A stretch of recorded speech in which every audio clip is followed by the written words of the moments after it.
noite, seja lá de onde você está ouvindo isso. Nós somos os alunos David Brito, Gabriel Manduca e Rodrigo Cândido do primeiro ano A. E estamos aqui para podermos entrevistar o professor Jonas Alexandre, professor público, e ele vai estar discutindo com a gente sobre fake news e também sobre a educação pública. Só um detalhe interessante que hoje é aniversário dele, né? Dia 4 de novembro. 30? 60? 60 anos! Aê, parabéns! 46 anos bem vividos. Primeiramente, boa tarde a todos. Como vocês lembram, e saudade de todos, né? Mas como... Corta essa merda.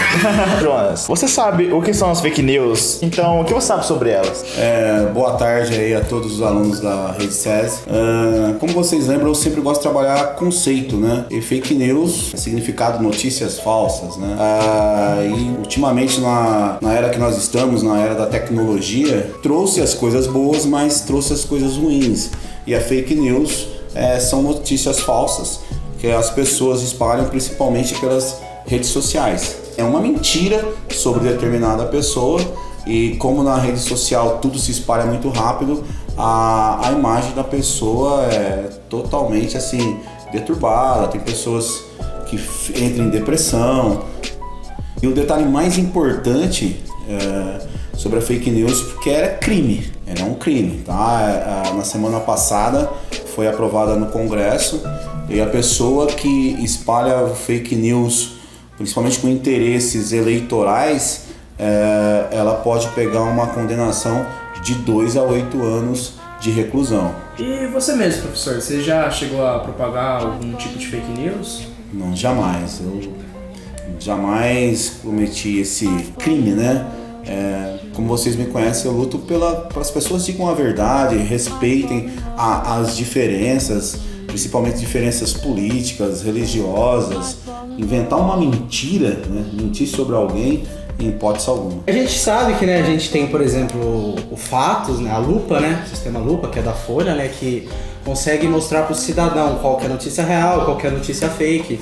Hoje em dia a gente já tem um sistema de inteligência artificial do Google que detecta isso, mas a população não sabe muito bem utilizar isso. Então você acha que a nossa população atualmente sabe discernir uma fake news de uma realidade? Olha, Manduca, é o seguinte, eu não encaro só como a nossa população. Eu acho que a fake news é um problema mundial. Tivemos na eleição do último presidente norte-americano, né? E teve essa questão das fake news. E trazendo para o nosso país, eu vejo que grande parte da nossa população ainda não consegue saber o que é uma notícia verdadeira e uma fake news. E como eu disse anteriormente, né, como nós estamos assim num processo, o processo que vocês estão vivendo da humanidade, esse avanço tecnológico nunca foi visto durante toda a história da humanidade.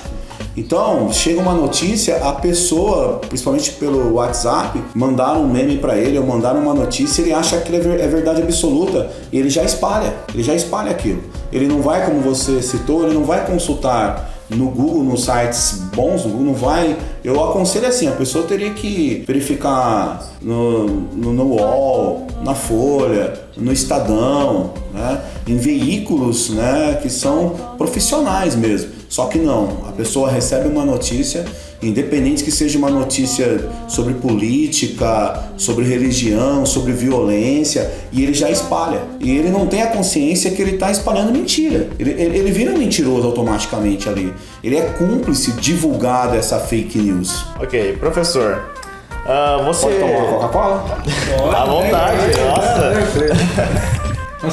Contra ele. O senhor sabe de alguma fake news que espalharam que tem alguma coisa a ver com você? Uma fake news a meu respeito, assim, pelas redes sociais, com meme, essas coisas, não. Ô senhor, baseado no conhecimento histórico que você possui, você sabe citar algum outro caso de acontecimento histórico mesmo, que seja parecido ou que seja até mesmo um fake news em si falando? Tem um caso muito emblemático, historicamente falando, inclusive quando eu estou trabalhando com os alunos do 9º ano e no 3º colegial, a partir do ano passado eu já trabalho eu relaciono como uma fake news, que foi o caso do Plano Cohen, né? Em 1937, quando o Getúlio Vargas ele tem que deixar o governo e que ia ter eleições para presidente naquele momento. Nós estávamos passando um processo pelo mundo dos discursos do autoritarismo. Hitler já tinha chegado ao poder, Mussolini estava no poder na Itália, e no Brasil, nessa ânsia de autoritarismo de Vargas, ele elabora um plano. Esse nome, o plano vai ser um plano Cohen. Ele fala que o governo descobriu esse plano, e o plano, o plano era falso, e a ideia do plano era que os comunistas queriam tomar o poder. Então, o que acontece? Ele espalha isso pelos jornais, a população fica angustiada e ele dá um golpe de Estado falando que o Brasil precisava de um governo forte para combater os comunistas, que os comunistas estavam querendo chegar ao poder no Brasil através de violência.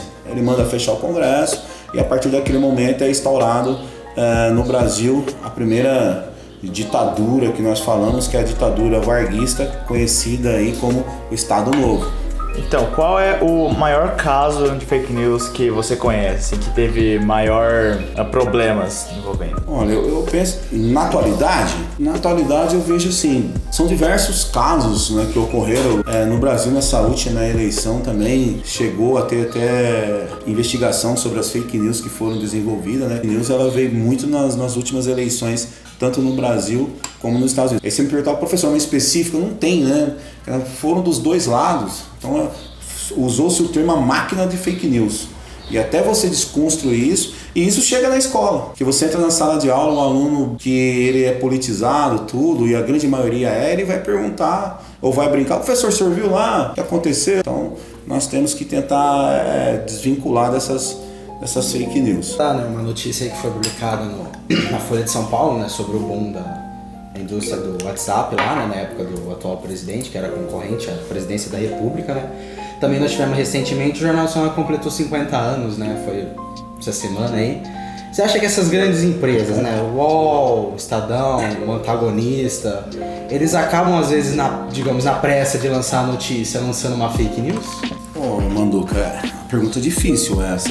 Mas eu vejo que a maioria desses veículos de comunicação que você falou, eles são mais sérios. Eu penso que tem uma investigação, né, por trás de toda a reportagem, de toda a notícia. Às vezes acaba acontecendo, né? O que eu acredito muito nesses veículos, que acontece com esses veículos de comunicação, que todo mundo tem uma ideologia. Então eu vejo assim, eles passam a notícia, muitas vezes não digo que é uma fake news, mas ele vai tentar passar a notícia da maneira que ele vê. Então se ele tem uma tendência, se ele está mais do lado do governo, ele vai fazer menos crítica, vai colocar uma reportagem lá com menos tempo de duração. Se ele é mais crítico ao governo, ele vai assim prolongar essa notícia, vai trazer mais notícias que criticam o governo. Isso faz parte desses veículos. Não vamos assim endeusar esses veículos de comunicação. Dificilmente vai lançar uma fake news. Eu acho que existe toda os profissionais por trás ali verificando, né? Agora falando sobre a educação, né, professor? Como o professor que você é, que trabalha na área pública, o que você tem para falar da gente, pelo menos por cima, por enquanto, sobre a educação pública, seja no nosso município, também como no nosso país em geral? Olha, David, a educação no Brasil, ela sempre foi precária, né? Tanto no período, aí você pega período colonial, período imperial, aí passamos aí por período republicano, a população mais pobre não tinha acesso à educação e tal, aí era mais para a elite, aí isso só vai acabar nos anos 80, quando a escola ela é aberta a todos, né? Então precisa caminhar mais, né? Eu sempre falo que o primeiro passo é fazer uma formação dos professores, ela tem que ser melhor, tem que ser mais tempo. Eu não sou muito a favor, não sou a favor desses cursos à distância. Eu acho que o professor tem que ser mais preparado da sala de aula, da universidade, precisa disso, né? Um investimento na formação de professores. E o que eu penso que mais pega na educação pública é a questão da estrutura. Escolas a céu aberto, escolas sem banheiro, assim, um caos mesmo, né? Isso não é só desse governo, isso vem desde os outros governos. Tem que ter um investimento maior na educação, não falo que é gasto, E o que acontece? Quando você pega uma escola particular, de renome, que você vê a estrutura, vamos pegar o exemplo da Rede SESI. A Rede SESI tem uma estrutura invejável. Então você tem ali data show, a escola limpa, banheiro, a quadra, você tem assim, tem um laboratório de informática. Então é uma estrutura que funciona, que dá certo. E aí quando você vê o município, você não tem, muitas vezes não tem um data show, né? Alguns municípios não tem, como eu falei para vocês agora, a escola é céu aberto. Então precisa retomar o investimento, tá? Precisa melhorar isso, principalmente a parte estrutural, né? Tem escolas que não fornecem, no nosso Brasil, ela não fornece a refeição para o aluno. Como o aluno vai aprender se ele está passando fome? Agora falando sobre as nossas escolas no nosso município, elas têm uma estrutura até assim, considerada de regular a boa, né? A refeição é muito boa, você tem os prédios e tal. O que falta, eu falo assim, nas redes, na rede municipal e também na rede estadual, né? Que nós temos a escola aqui Pedroso, Estadão, né? Que são as estaduais, mais Dona Aurora, precisa investir em tecnologia. Então você tem as salas muito limpas, né? O pessoal deixa, assim, trabalha muito mesmo. Só que você tem lousa e giz. Aí você tem uma sala de vídeo. Imagina uma sala de vídeo com um data show, onde você tem aí 14 salas. No mínimo tinha que cada sala, como ali na Rede SESI, ter seu data show, né? E o telão para poder dar uma diversificada. Isso não acontece. Então nós estamos bem atrasados também aqui na questão municipal e estadual. É isso aí? Dá uma descontraída, né? Beleza. Como funciona o trabalho de um professor público e como pode se tornar um? Primeiramente, vamos supor, se você quer formar em História, Geografia, Biologia, você tem que fazer uma graduação. Aí nós temos aqui na nossa cidade, você tem a São Luís, né? Você tem o Moura Lacerda, você tem a Unesp. Então você vai, normalmente, um curso aí de graduação na área de professor, você vai levar em torno aí de 3 a 4 anos para se formar. A partir do momento que você se formou, você já pode dar seu nome na rede estadual, que você quer substituir, né? Ali não precisa de um processo seletivo. E no estado, já faz 4 anos que não tem concurso. Depois que você se formou como professor, você pode prestar o concurso. Na prefeitura, além do concurso, 2 em 2 anos tem um processo seletivo. O processo seletivo você presta, se você passar entre os primeiros, você vai pegar uma determinada quantidade de aulas. É assim que funciona. E como eu falei para o meu terceiro colegial esse ano, muitas vezes o aluno ele não quer ser professor porque na cabeça dele um professor ganha pouco. Mas aí eu expliquei para ele o seguinte, pela profissão teria que ganhar muito mais um professor. Vocês sabem disso. Porém, se você analisar o mercado de trabalho, como o emprego está difícil e está faltando professores, porque numa sala de 30 alunos você pergunta, você vai ter um que quer ser professor. O restante é engenheiro, arquiteto e outras coisas mais. Então, se você se formar professor, prestar um concurso e passar, você vai trabalhar meio período e você vai ter um salário que, assim, digamos, digno, que dá para você manter aí uma classe média, né, baixa. Os alunos precisam atentar a isso, né? O salário, quando se fala o salário do professor é baixo, é em relação pela valorização. Mas quando você compara aí com alguns setores, é um emprego que você consegue. Se você for um profissional bom, eu sempre falei para vocês, independente de qual profissão, você vai ter seu espaço. Você acha que para isso, o professor tem que, às vezes, igual você mesmo, você tem que ir lá para Córrego Rico, voltar, isso. Você acha que isso acaba tanto prejudicando a vida profissional e a vida particular do professor? Ele acaba tendo, digamos, um desempenho menor para apresentar uma matéria para os alunos? Sim. Você teria que ter mais tempo, né? Se você tem um salário melhor, uma carga horária somente no local, você vai ter mais tempo para preparar sua aula, corrigir suas provas, estar antenado nos assuntos do dia a dia. E sobre o trabalho em casa, esse excesso de trabalho, ele prejudica, assim, né? Se você não tiver uma família muito estruturada, filhos e esposa que entende, né, a sua dedicação fora da sala de aula em casa, que eu conheço diversos professores, principalmente meus amigos aí da Rede SESI, e da rede municipal, que muitas vezes ele vai preparar aula e corrigir prova aos sábados, aos domingos, né? Então ele não vai ter aquele descanso natural que deveria ter. E você pensa que todo cidadão que tem vontade de se tornar um professor, ele devia investir na área? Vocês sabem muito bem que eu sou, quem está ouvindo, né? Eu sou apaixonado pelo que eu faço. Sou apaixonado mesmo, adoro dar aula. Penso que deveria ser mais valorizado pela sociedade e tal. Mas assim, é uma coisa encantadora. Você tá sempre ali com os jovens, é um trabalho dinâmico, né? Então eu sempre falei para os meus alunos, quem vem me procurar, e aí falava até em valores de salário mesmo, quanto que eu ganhava, quanto que a rede municipal paga, quanto que a rede pública, quanto que algumas redes particulares pagam, né? Eu sempre incentivei. Inclusive a minha filha, quando falou que ia ser professora de história, ela teve todo o meu apoio, né? E existe um estereótipo, né? Porque minha filha, um estereótipo no geral, né? Quando a pessoa fala, vou ser professor, todo mundo olha meio que torto, né? E eu incentivei demais minha filha. E minha filha sofreu isso aí, porque sempre se deu em escola particular e vai ser professora, mas tá lá, tá no último ano, tá adorando o que faz.